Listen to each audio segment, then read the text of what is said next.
Good morning. Hello. So today it's 4:44 a.m. It's the 5th of September and I just woke up. Yay! Yay! I just smoked 2 cigarette buds and it was delicious.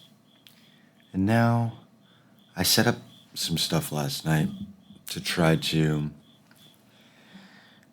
I don't know. I just want to make things a little bit more accessible for me to get my ideas down. I had no memorable dreams last night. I can't remember anything. But yesterday I came across a video talking about polyphonic perception. And I thought it was funny because it was this girl kind of just dancing to different parts of the song. So she would pick out like a different rhythm and dance to that, which is kind of polyphonic perception. But I thought, you know what? Why not go into it? Why not make a little video about it, right? So, we're going to go into it. We're going to go into polyphonic perception. We're going to go into polyphonic bifurcation. And we're going to talk about ways that these things can be implemented in our own lives. Because for me, I realized something yesterday, which is that, or I realized how to articulate it and that I should say it on here, which is that I don't think that anybody really knows exactly how to have a path for another person. I think that on an individual level, you have to figure out what works for you. And for me, what helps is figuring out terms and concepts in reality that I find metaphorically are adjacent to how I feel inside and things that could help me be better, for a lack of better words, because I don't like the word better. I don't think it's necessarily better. I think it's just a way to have more possibilities of a response dialogue tree to situations that I experience in my life. I need to have more options of how to deal with things that happen. Does that make sense? When a situation occurs, I want to have more ways to react to it. I want to have more points of understanding about things. I want to be able to pull ideas apart and concepts apart while simultaneously having my feet on solid ground so I don't get lost in this ether of conceptual and metaphorical and hypothetical thinking. Okay, let's get into this. Oh, one more thing I wanted to say. There's an episode yesterday that I put out, and I want to make something clear. All voices that are not fully able to be heard, regardless of their voices being heard more predominantly at a certain time in history, doesn't invalidate said voices not being heard. So, as much as I have this gut reaction to this, I do think that young men right now are being not silenced, but they're kind of being pushed to the side. And I think that when certain men do join the conversation, there has to be a certain level of grace because, say what you want about being able to be in the conversation. I think that not a lot of people in general have been served the right tools in order to be able to have these conversations in a healthy way with each other to where we can actually can find some common ground and make certain progress. Make actual progress, actionable things, not just words and talking about things. This is why I'm trying to understand this stuff. I can't just be like a React kind of streamer, as much as I like that stuff. What I was saying before I was rudely interrupted by my own piano playing is that I want to create stuff that actually helps me create a map to better navigate reality that I am trapped in. It didn't sound as negative when I said it before, but I'm not going to try and articulate it again as delicately as I did before I'm just going to say it the way that I just said it right now. Excuse me. I'm trying my best not to make any noises that are disgusting because I'm using this condenser mic and it's very detailed. Okay, let's get into it. Polyphonic perception is the ability to simultaneously distinguish and process multiple independent melodic lines or voices within a single piece of music rather than just hearing a single melody with accompaniment. While this skill is inherent in all people with normal hearing and can be developed through training and experience, particularly for musicians, the term gained viral attention in mid-2025 for being framed as a special or uncommon ability. Key aspects, which, by the way, that's exactly how I found out about it, is just TikTok trends that I saw. I think I saw like Wubby or somebody pay money Wubby reacting to it. So, key aspects: distinguishing melodies. At its core, polyphonic perception allows a person to follow and appreciate individual melodies as they're interwoven, which is like the video that I saw, basically the girl who was dancing to different parts of the song. She danced kind of to the hi-hat, and then she would dance to the kick drums and different elements and stuff like that, which is cool. Oh, I forgot. I can show you this. Wow. There we go. Beyond homophonic music. It contrasts with homophonic music, where one primary melody is supported by harmonic accompaniment, which would be like a piano and a vocalist. Okay? And then I guess being able to distinguish between those two. Musical context.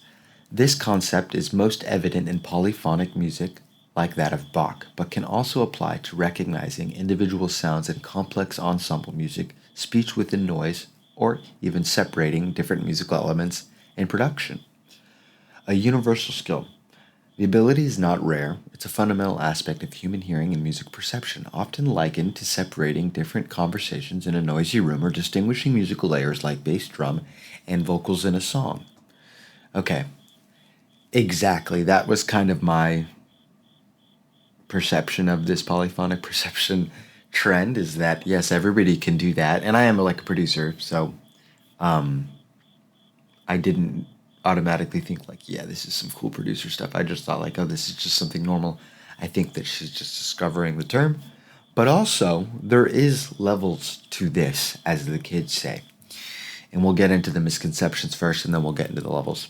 The concept became viral in 2025, portraying it as a real rare gift or a skill that can be unlocked. This framing was met with criticism, with many musicians and listeners pointing out that it's a natural human ability.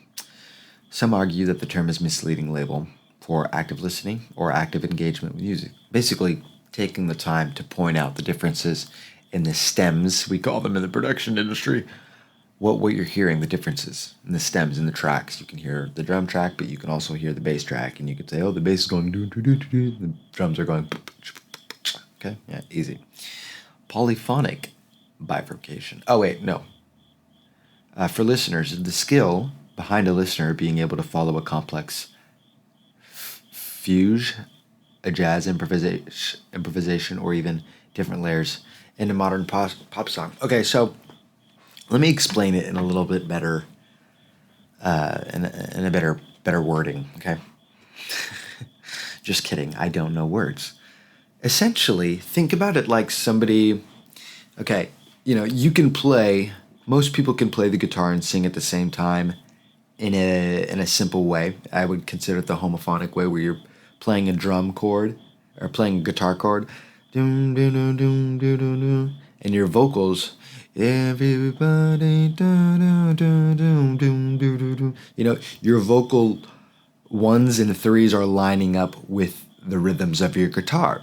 But once you start doing a melody on the guitar, right, like a solo, it's very hard to sing a melody that has a completely different rhythm pattern than a solo that also has a completely different rhythm pattern. It's something playing off the main rhythms of the drums and bass of the song. Somebody like Prince is very good at this. They can play guitar, solos, and sing at the same time, melodies that are contrasting with that solo. So that's like an advanced version of it.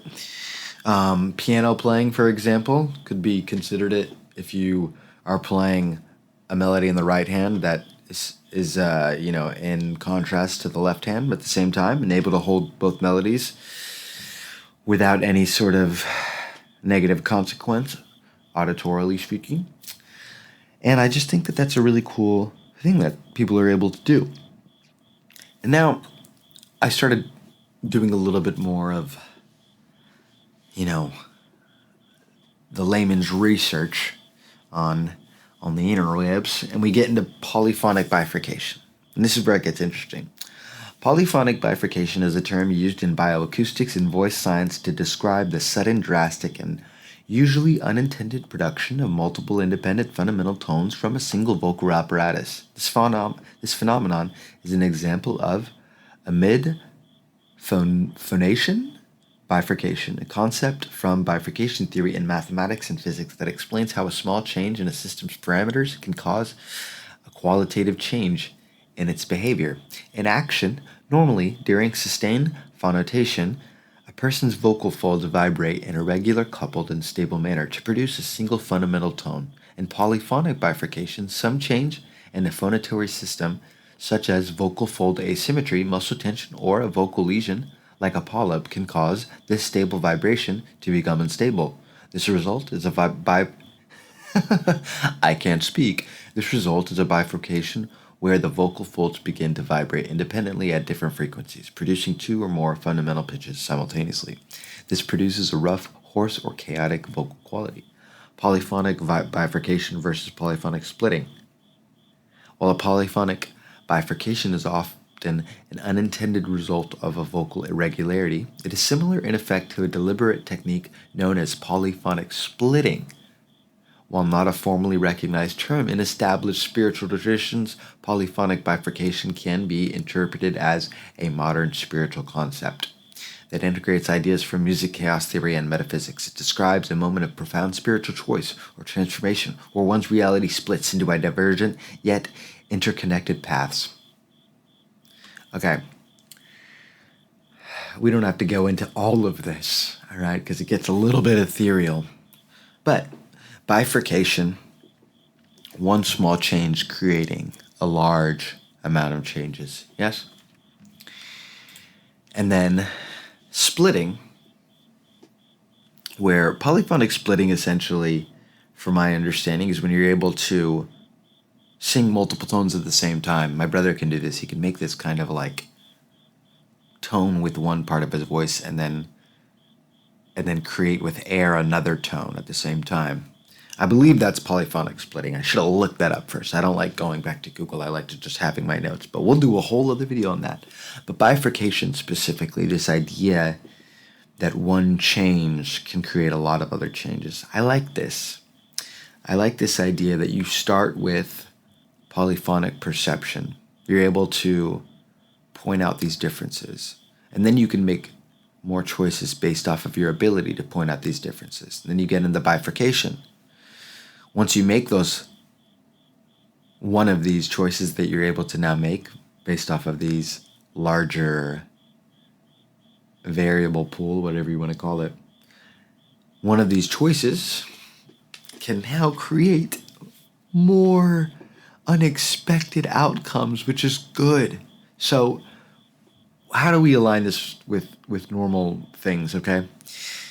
Well, I don't know. But with music, what I can say is when I'm working on a song, okay, and I am writing a piano melody and a drum beat, okay, and we put these things together. I'll do a lot of stems. I'll put all this stuff together, and then I'll run this song through what's called a beat breaker, which basically just rips apart the rhythms of it. And a lot of times I like to slow things down. And through this one change to a lot of decisions that have already been made, what happens is it flips things in a way where it's switching around tones and frequencies and rhythms to where now I'm hearing the song not just slowed down or sped up. I'm hearing it completely disjointed And when you do that, you start to hear a lot more harmonics and melodies that you didn't hear before, almost like ghost artifacts within the song, especially when you stretch sounds out and you creates these digital artifacts that technically aren't supposed to be there. It's really beautiful. It's kind of like taking a bird's a bird's song and just stretching it out and seeing the different tonalities in between that. What you have is you have now a better understanding of the song, and you have more abilities to create with those sounds. And you can go all these different ways. And I think that in life, specifically when it comes to ideas and information and knowledge, the more that you can accumulate, the more that you have the ability to stretch that information and really pull apart that information and educate yourself truly by tearing it apart and understanding the nasty details of it, right? And you have more abilities to do this. But it just takes that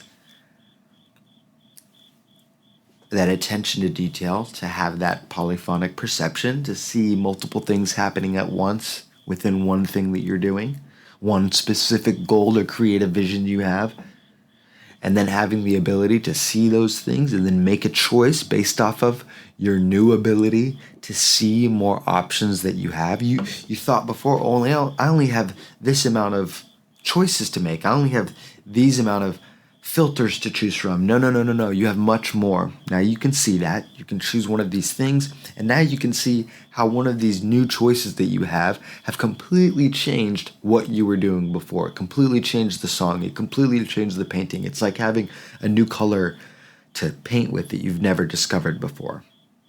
What do these paintings look like? What's coming out?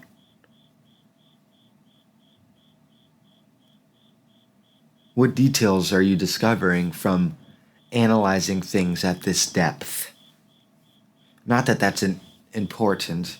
I don't even know if it's important for everyone. I think that some people benefit from not overanalyzing things. And some people like myself have to analyze things in order to prepare for situations where I have no ability to think about what I'm doing, which is a lot of moments. I'm spending so much time thinking that I separate myself from my physical reality, and my physical reality is on autopilot while I'm sitting in the ship, just kind of doing experiments and just fucking around, So I'm trying to bridge that gap. I'm trying to bridge the gap between this metaphysical reality and this physical reality without creating some sort of objective explanation for it, recognizing that metaphysical reality is not objective and our physical reality is objective, and the only way that you can join the two is while making sure that there is that separation inherently. They need to work together, not be the same. You need both sides. That's how I'm feeling. So yeah, I just wanted to talk about that today, and I thought that it would be a cool little topic to go into, and so we did it. Okay? Alright. Well, I hope you have a good day. I kept it short. I kept it specifically about one topic. If today you're thinking about something and you don't know what to do, think about this and maybe you'll come up with more accessible options and responses that you can choose from in order to have, I don't know, a more interesting experience in how you're perceiving all of this stuff. Who knows, though? I could just be saying nothing and nonsense, which is probably what it is. Like I said before, though, I know that this is all very chaotic, and I know that not very many people watch this. But if you are watching, thank you so much for watching this. I really, really, really, really appreciate it. Hopefully soon I can start be doing... Hopefully soon I can start doing things involving some friends or guests, or maybe some live streams. I don't know. Who knows? Who knows what we'll do next? I don't know. Who knows? All right. It's now 5:05 a.m. It seems like a good place to stop. I'm going to go find the cricket in my house and destroy him.